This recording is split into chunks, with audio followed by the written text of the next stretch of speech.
आपको ढूंढने की जरूरत तो नहीं पड़ेगी ना चेयरमैन के चुनाव के? मैं लोग मतलब विकास की तो बात करते नहीं, बात करते हैं अभी हमें टिकट चाहिए। यहाँ के पूर्व चेयरमैनों ने भी किए थे लेकिन काम नहीं किया और ऊपर से अब तो फोन उठाने तक बंद कर दिए। खेल तो उन्होंने खराब कर रखा है जो लंबे समय तक लगे हुए हैं। बरवाला नगर पालिका में किसके सिर सजेगा चेयरमैनी का ताज? अपडेट्स देखने के लिए जुड़े रहिए मेरे साथ और लाइक और सब्सक्राइब कीजिए सिटी बिग न्यूज। राजनीतिक चर्चा के तहत फिलहाल मौजूद हूँ बरवाला के अंदर और फिलहाल मेरे साथ बैठे हुए हैं रमेश बैटरीवाला जी। सर नमस्कार।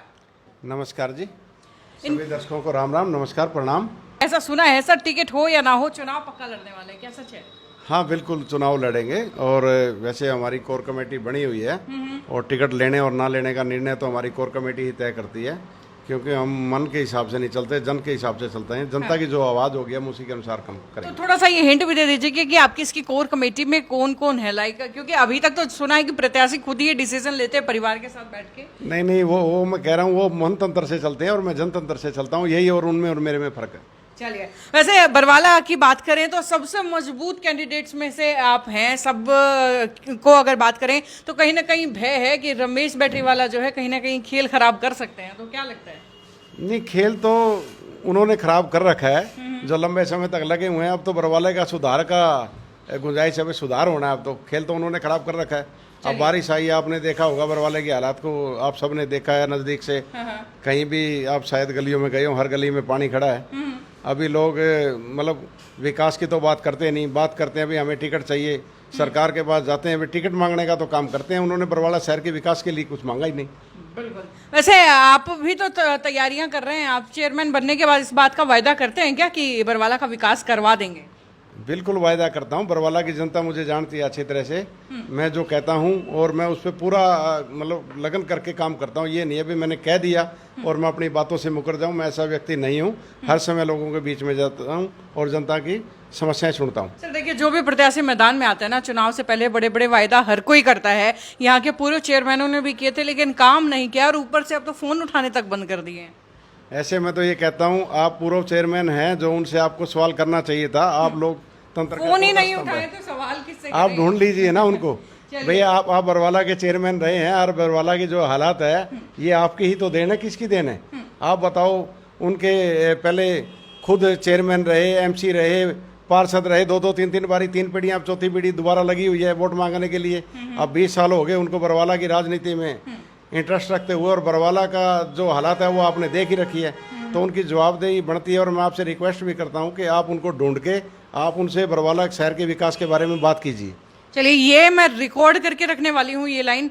आपको ढूंढने की जरूरत तो नहीं पड़ेगी ना चेयरमैन के चुनाव के बाद? मैं ये वादा करता हूँ। मैं मेहनत करने वाला व्यक्ति हूँ और जमीन से जुड़ा हुआ व्यक्ति हूँ। मुझे पता है, मैंने गरीबी देखी है। मेरे पिताजी रेहड़ी लगाते थे और दुकानदारी मैंने करी है, तो मैं इन सब चीज़ों से निकला हूँ। मैं गरीब आदमी की समस्या को सुनता हूँ, समझता भी हूँ। मुझे पता है कि गरीबी किन हालात में आज रेहड़ी वाला है। आज मेरे ख्याल 4-5 दिन हो गए जिस दिन से बरसात आई है, वो बेचारे रेहड़ी नहीं लगा सकते। दुकानदार है तो दुकानदारों के आगे दुकानें बंद पड़ी हुई हैं। तो इमरजेंसी के हालात जैसे बने हुए हैं, तो इन चीज़ों से निकालने का मैं काम करूँगा। अब जनता से जुड़ा होता है ना जो, तो जनता को भी पता होता है कौन। बेहद बेहतर जवाब दिया आपने, लेकिन जो एक लाइन का सवाल मेरा था कि क्या आपको तो चेयरमैनी चुनाव में अगर जीतने के बाद अगर आप जीते तो जीतने के बाद आपको ढूंढने की जरूरत तो नहीं पड़ेगी ना? नहीं, मैं विश्वास दिलाता हूँ। मैं कहता हूँ जनता भरोसा करती है मुझे और मैं जनता के भरोसा पे खरा उतरने का काम करूँगा। चलिए, बरवाला के विकास की बात कर रहे हैं तो विकास के लिए मुद्दे क्या क्या रहेंगे, किन किन मुद्दों पर चुनाव लड़ने वाले हैं? मुद्दे तो अनेकों हैं। मुद्दे आप देख रहे हो, चाहे सीवरेज की समस्या है या लाइट है। आप लाइट पे बता रहे हैं 3-4 करोड़ रुपए का खर्चा आया था और लाइट आपको रोड पे एक भी नज़र नहीं आएगी।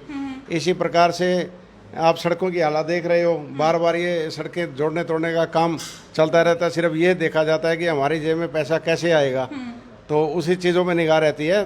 तो इनकी विकास के ऊपर निगाह नहीं रहती, सिर्फ एक ही बात रहती है कि हमारे को कहाँ से पैसे बने, उस चीज़ पे काम किया गया है अभी। तो आप बताओ, जो लोग कुछ करते नहीं हैं, सिर्फ राजनीति ही करते हैं, तो बताओ उनका खर्चा कैसे चलता है, कैसे वो काम कर रहे हैं, कैसे गुजारा करते हैं। मेरी बैटरी की शॉप है, मैं भी काम करता हूँ, तो हमारा तब भी गुजारा नहीं है। तो वो तो सिर्फ राजनीति को एक बिजनेस बनाया हुआ है जिन्होंने, तो विकास कैसे करेंगे? चलिए, उसके बाद अगर बात करें पंजाबी तबके से ताल्लुकात रखते हैं, तो उसके अलावा अगर बात करें तो क्या लगता है कि जातिगत जो पूरा मामला है किस कदर बैठने वाला है, जातिगत ऊंट किस कदर बैठने वाला है इस इलेक्शन में? ऐसे में जातिवाद और धर्म पे ये इस तरह से विश्वास नहीं रखता। मैं कहता हूँ भाई यहाँ शहर के विकास की बात होनी चाहिए। जो उम्मीदवार आपको ये लगता है बरवाला शहर का अच्छा विकास कर सकता है और ईमानदारी से काम करेगा तो जनता उसी का साथ दे, मैं ये कहता हूँ। और जनता सबको देख भी चुकी है, अभी तक जितने भी कैंडिडेट जो आए हैं उनको सब देख चुके हैं और उनके कारोबार के बारे में भी जनता जानती है क्या करते हैं, उनके बैकग्राउंड के बारे में सारा जानती है। तो जनता मुझे विश्वास है कि अच्छा देख कर ही करेगी। बड़े मुस्कुराते मुस्कुराते अपने हर प्रतिद्वंदी का नाम जो है इन्होंने बिना कहे ही ले दिया है। खैर चलिए, वैसे सीधा भी एक बार पूछ ही लेती हूँ कि इस इलेक्शन में सबसे बड़ा तगड़ा कॉम्पिटिटर किसे मान रहे हैं? नहीं, मैं तो किसी कॉम्पिटिटर मानता ही नहीं। अभी तक तो जो उम्मीदवार हैं तो जनता उनको भली भांति देख चुकी है। उनके भ्रष्टाचार को, जैसे एक इमरजेंसी के हालात होते थे, कोई बेचारा गरीब आदमी कोई चेजी लगाता था तो उनको तकलीफ होती थी, बिन में नोटिस दे दिए, और ऐसी हालात हो जाती थी। कभी कभी तो ये हो जाता था भाई चेजी मत लगाओ, नहीं तो जैसे एक फिल्म में नहीं था भाई बाहर मत निकलो, बच्चा सो जा नहीं तो गब्बर आ जाएगा। बरवाला में ऐसी हालत थी भाई कोई चिनाई लगाता था, कोई विकास कार्य मतलब घर का कोई करना चाहता था, उनको ये लगता था भाई अगर कोई चेजी लगाएगा तो चेयरमैन ना आ जाए, कभी देख ले और कभी नोटिस ना कर दे। तो बड़े बड़े मतलब आपने सवाल खड़े कर दिए हैं। वेल आपने जवाब फिर भी दिया नहीं। चलो कॉम्पिटिटर ना मानो ना सही, लेकिन अंधों में काना कोई तो होगा। नहीं, मैं कहता हूँ मुझे जनता बहुत प्यार कर रही है। हाँ। मैं ये नहीं कह सकता कौन कम्पिटिटर है, ये तो जनता ही तय करेगी। चलिए, चुनाव पार्टी की टिकट पर ही लड़ेंगे या कुछ और भी हो सकता है? ऐसे मैं पहले भी कह चुका हूँ कि हमारी कोर कमेटी बनी हुई है, 21 सदस्यीय कमेटी है, तो वो जनता की आवाज़ से ही फैसला लेती है। वो जो निर्णय लेगी मैं उस निर्णय को मानने के लिए जरूर मानूंगा, उनका निर्णय जो भी होगा सही। चलिए, हमारे साथ जुड़ने के लिए बहुत बहुत धन्यवाद सर। धन्यवाद, आपका धन्यवाद। और मेरी रिक्वेस्ट भी है, आप लोकतंत्र का चौथा स्तंभ है, तो आप पूर्व चेयरमैन और जो रहे हैं ये वे 20-20 साल से जो राजनीति कर रहे हैं उनसे ये सवाल विकास के बारे में कीजिए। बिल्कुल जरूर करेंगे। तो ये थे मेरे साथ बरवाला से रमेश बैटरीवाला जी, जिनसे सीधे सवाल हमने किए हैं और जवाब भी इन्होंने बखूबी दिए हैं। वेल आगे भी ये सिलसिला यूं ही जारी रहेगा। देखने के लिए जुड़े रहिए सिटी बिग न्यूज़ के साथ। नमस्कार।